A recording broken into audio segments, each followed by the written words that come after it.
Hello guys, welcome in, hope you're doing okay.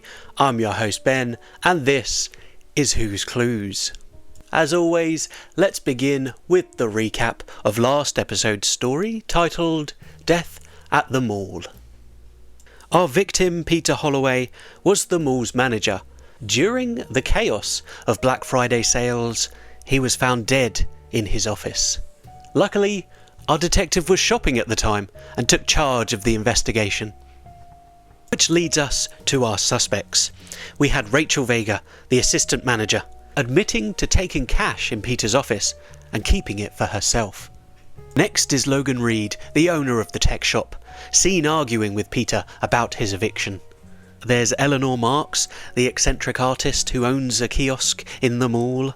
Her bracelet was found in the office.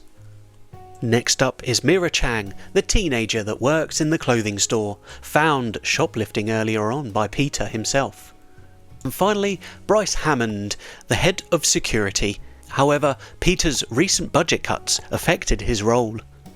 Now that we're back in, let's get to the conclusion. Our detective reviews the evidence and focuses on the coffee mug, the sedative, and the timing of the events. She deduces that the killer had intimate knowledge of Peter's routine and laced his coffee with a sedative to incapacitate him for delivering the final blow. The killer is revealed to be Eleanor Marks. Eleanor, facing eviction and desperate to save her kiosk, had tried to negotiate with Peter, but she was rejected. She drugged his coffee during their meeting and struck him with a heavy paperweight when he began to resist. However, the bracelet left behind was her undoing. Eleanor confesses tearfully, saying she felt backed into a corner and acted out of desperation. As Eleanor is taken away, the mall begins to return to normal, though the shadow of Peter Holloway's death lingers. Our detective reflects on the consequences of greed and desperation, noting that beneath the glittering facade of the Silver Heights Mall lies a network of human struggles and flaws.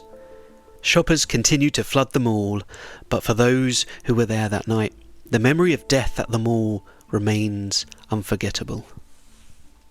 And that ends our mystery. Did you enjoy that one? Did you get that one right? It was Eleanor all along. I think the lesson to learn here is just shop online. It's easier. Now that we've finished that story, we'll let them all close and open a new story. This episode's story is titled Death at the Sapphire Soiree. It's set in the glamorous Royal Azure Hotel, a luxury establishment perched on the shores of a lake. It hosts the annual Sapphire Soiree, a high society event renowned for its opulence and exclusivity. The theme this year is the Gilded Age, with guests donning lavish attire reflecting the era. The evening promises elegance, intrigue, and murder. As the clock strikes 10, a scream shatters the festivities. Celeste Moreau, a renowned philanthropist and the evening's honorary guest, is found dead in the hotel's private garden, her body illuminated by the glow of sapphire-coloured lanterns. Let's introduce ourselves to the characters. Celeste Moreau, the victim, a beloved philanthropist and socialite known for her charm and generosity. Celeste recently made headlines for exposing corruption within a major corporation. Her death shocks the high society she so deeply influenced. Next is Victor Langston, a suave real estate magnate and Celeste's former fiancé. Their engagement ended publicly and bitterly, but Victor insists they were on amicable terms. We have Isabella Devereaux, an ambitious fashion designer whose career was boosted by Celeste's patronage. Isabella owned much of her success to Celeste, but whispers of a recent argument hint at tensions between them. Next up is Julian Crowe, a reclusive author and Celeste's confidant. Julian is known for his mystery novels and his disdain for public appearances, making his presence at the soiree unusual. We have Amara Singh, a sharp-tongued journalist investigating Celeste's charity work. Amara was set to publish a piece hinting at financial discrepancies in Celeste's foundation. And finally, Charles Blackwell, the wealthy hotel owner and host of the Soiree. Charles had a long-standing business relationship with Celeste, but seemed uneasy about her recent scrutiny of his dealings. Let's get in to the events of the night. The Sapphire Soiree begins with fanfare and elegance, as guests mingle under the twinkling lights of the Royal Azure Hotel's grand ballroom. Celeste Moreau, the evening's guest of honour, dazzles in a sapphire gown and diamond necklace, embodying the glamour of the occasion. She delivers a heartfelt speech about generosity and resilience, earning thunderous applause. Shortly after, Celeste steps into the private garden for air. Moments later, a piercing scream echoes through the night. Guests rush to the garden to find Celeste lifeless among the hedges, her hand clutching a sapphire pendant and her lips blue. A glass of champagne, half empty, lies shattered beside her. Our detective arrives at the scene and inspects the clues found, beginning with the sapphire pendant found clutched in Celeste's hand. The pendant chain is broken, suggesting a struggle. It matches a necklace Celeste wore, but had reportedly sold months earlier. Our detective moves on to the champagne glass. Celeste's glass contains traces of cyanide. Staff confirm the glass was placed at her table moments before she stepped into the garden. Next, a torn letter is found in Celeste's room.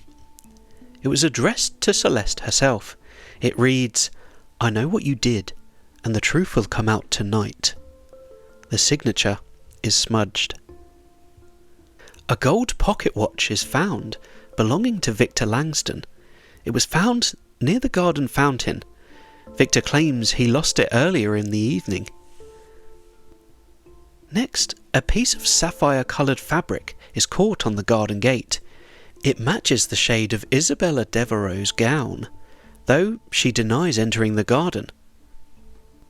And finally, Amara Singh's notepad contains cryptic notes about irregularities in Celeste's charity accounts, pointing to a hidden offshore account in her name. Throughout the night, some twists and turns are discovered. Victor admits he met Celeste in the garden to apologise for their past, but insists he left her alive. His alibi crumbles though when the detective uncovers love letters from Victor to Celeste, all dating after the engagement ended. It seems Victor still loved her and may have been jealousy-fueled when confronting her. Isabella confesses she followed Celeste into the garden to beg for forgiveness after their argument earlier in the week. Celeste had threatened to pull her funding from Isabella's fashion label due to what she called dishonesty in design. Next, our detective discovers that Charles Blackwell was using Celeste's charity to launder money through his hotel. Celeste had recently confronted him about his schemes, threatening to expose him. And finally, Julian's notebook contains a draft of a mystery novel suspiciously resembling Celeste's life. In it, a philanthropist is killed for uncovering dark secrets. Julian insists it's just a coincidence, but our detective suspects he knew more than he let on. And this is where we will pause this episode's story. Let's go through the suspects to see who you think it is. First up is Victor Langston, Celeste's former fiancé, with love letters found from Victor to Celeste. Perhaps their confrontation ended with her demise. Next up is Isabella Devereux, the fashion designer. With a piece of fabric found at the scene matching her gown, is she telling the truth about not entering the garden that evening? There's Julian Crowe, the author, who's coincidentally writing a murder mystery on the life and murder of a philanthropist just like Celeste. Next up is Amara Singh, the journalist. Would there have been more in the confrontation between her and Celeste when she found the irregularities in the charity accounts? And finally, Charles Blackwell, the hotel owner. Could he have murdered Celeste to save his laundering scheme? all will be revealed in the next episode. I hope you're all enjoying this one. Saying Sapphire Soiree was quite difficult for me. However, it sounds better than Ruby Party, doesn't it? Anyway, thank you all very much for listening. Goodbye.